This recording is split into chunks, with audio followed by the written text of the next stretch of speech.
उत्तर प्रदेश की राजनीति और कानून व्यवस्था की तस्वीर आज पूरे देश ही नहीं बल्कि विदेशों में भी चर्चा का विषय बन चुकी है।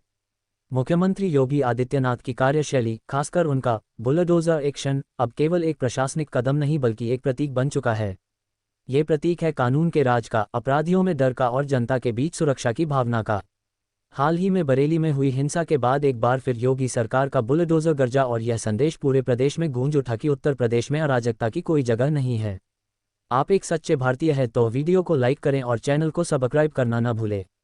बरेली, जो उत्तर प्रदेश का एक संवेदनशील और ऐतिहासिक शहर है, वहां अचानक हुई हिंसा ने पूरे राज्य का माहौल बिगाड़ने की कोशिश की। मामूली विवाद से शुरू हुई यह घटना देखते ही देखते बड़े दंगे का रूप लेने लगी। भीड़ ने पथराव किया, दुकानों और घरों को नुकसान पहुंचाया, आगजनी हुई और कई लोग घायल हो गए। पुलिस ने तुरंत मोर्चा संभाला और हालात को काबू करने की कोशिश की, लेकिन हिंसा के पीछे की साजिश ने प्रशासन को कठोर कदम उठाने पर मजबूर कर दिया। मुख्यमंत्री योगी आदित्यनाथ ने घटना की जानकारी मिलते ही उच्चस्तरीय बैठक बुलाई। बैठक में साफ निर्देश दिया गया कि दोषियों को किसी भी कीमत पर बख्शा न जाए। पुलिस और खुफिया एजेंसियों को जिम्मेदार लोगों की पहचान करने के आदेश दिए गए। इसके बाद जो हुआ उसने एक बार फिर साबित कर दिया कि उत्तर प्रदेश में अब कानून से खिलवाड़ करने वालों के लिए जगह नहीं है। अगले ही दिन बरेली में प्रशासनिक टीम और पुलिस बल भारी संख्या में तैनात किया गया। जिन लोगों पर हिंसा भड़काने और सार्वजनिक संपत्ति को नुकसान पहुंचाने का आरोप था, उनके घरों और अवैध निर्माणों पर बुलडोजर चलाया गया। पूरा इलाका पुलिस छावनी में बदल दिया गया और देखते ही देखते बुलडोजर गरज उठा। अवैध रूप से बने मकान, दुकानें और गोदाम ढहने लगे।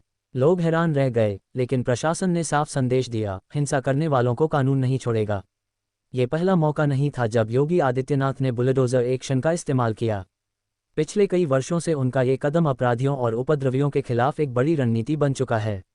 माफियाओं की अवैध संपत्तियों पर बुलडोजर चलाना, दंगाइयों के घरों को गिराना और अवैध कब्जों को ध्वस्त करना, ये सब उनके शासन की पहचान बन गया है। बरेली की घटना में भी यही हुआ। जिन लोगों ने हिंसा भड़काई थी, उनकी पहचान सीसीटीवी कैमरों और गवाहों के जरिए की गई। प्रशासन ने जांच की और सूची तैयार की। इसके बाद बिना देर किए बुलडोजर उनके घरों तक पहुंचा दिया गया। इलाके में भारी सुरक्षा व्यवस्था थी ताकि किसी तरह की बाधा न आ सके। जैसे ही मकान ढहने लगे, लोगों की भीड़ दूर से देखती रही।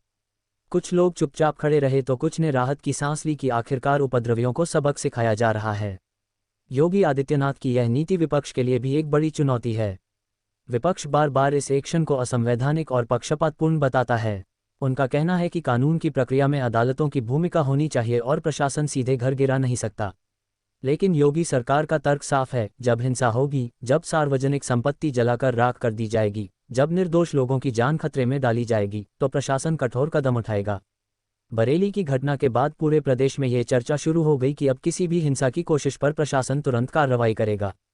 ये डर उपद्रवियों के बीच गहराई से बैठ गया है। यही कारण है कि अब उत्तर प्रदेश में दंगे या हिंसा पहले की तरह बड़े पैमाने पर नहीं हो पा रही।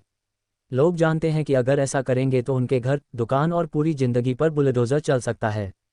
इस कार्रवाई का एक बड़ा सामाजिक असर भी है। आम जनता का कहना है कि योगी सरकार ने उन्हें सुरक्षा की गारंटी दी है। पहले जहां दंगों और हिंसा के बाद आम लोग डर के साए में रहते थे, वहीं अब उन्हें भरोसा है कि सरकार तुरंत जवाब देगी। बरेली के लोगों ने भी यही कहा कि जो लोग माहौल बिगाड़ रहे थे, उनके खिलाफ कार्रवाई होनी ही चाहिए थी।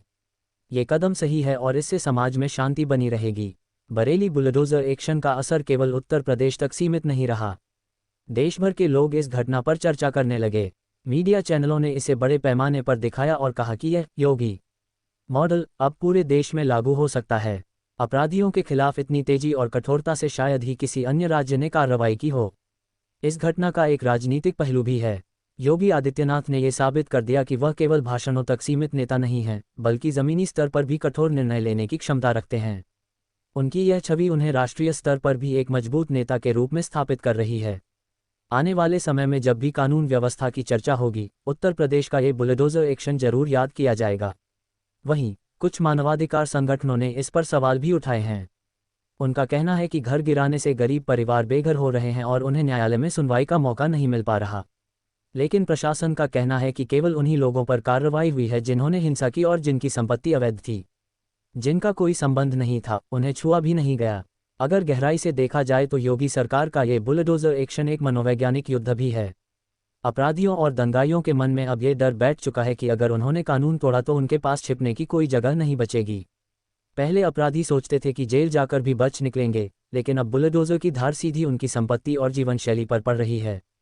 यही वजह है कि अपराध दर में कमी आई है और उपद्रवियों की हिम्मत टूट रही है।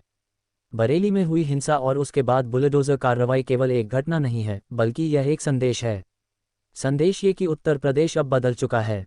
यहाँ अब दंगाइयों और अपराधियों के लिए कोई जगह नहीं है। यहाँ अब कानून और व्यवस्था सर्वोपरि है। योगी आदित्यनाथ का ये कदम चाहे जितनी आलोचना का शिकार हो, लेकिन जनता के बीच ये लोकप्रिय है। लोग चाहते हैं कि शांति और सुरक्षा बनी रहे और इसके लिए अगर कठोर कदम उठाने पड़ते हैं तो वह सही है। संक्षेप में कहा जाए तो बरेली हिंसा के बाद योगी आदित्यनाथ का बुलडोजर गर्जना इस बात का प्रतीक है कि उत्तर प्रदेश में कानून व्यवस्था के साथ कोई समझौता नहीं होगा। ये घटना केवल बरेली तक सीमित नहीं रही, बल्कि पूरे प्रदेश और देश को ये बता गई कि अब शासन सख्त है, कानून का राज है और हिंसा करने वालों के लिए केवल दो ही विकल्प हैं, या तो कानून का पालन करो या बुलडोजर का सामना करो।